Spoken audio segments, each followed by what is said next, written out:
तर या संदर्भात आपल्याला अधिकची माहिती देत आहे आमचे प्रतिनिधी दत्ता खनवटे। दत्ता, आपण पाहतोय ठाकरेंच्या नेतृत्वात खरं तर हा मोर्चा निघणार आहे आणि नाव सुद्धा हंबरडा मोर्चा देण्यात आलाय।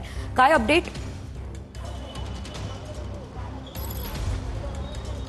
नक्कीच सेजल, छत्रपती संभाजीनगर शहरामध्ये उद्धव ठाकरे यांच्या नेतृत्वाखाली हंबरडा मोर्चा निघतोय। मराठवाड्यामध्ये जो अतिवृष्टी सदृश्य पाऊस झाला होता त्यामुळे शेतकऱ्यांचं संपूर्णपणे कंबरडं मोडलं होतं आणि त्याच शेतकऱ्यांना न्याय मिळावा यासाठी उद्धव ठाकरे हा हंबरडा मोर्चा काढतात। छत्रपती संभाजीनगर शहरातल्या क्रांती चौकातून सकाळी 11 वाजता मोर्चाला सुरुवात होणार आहे।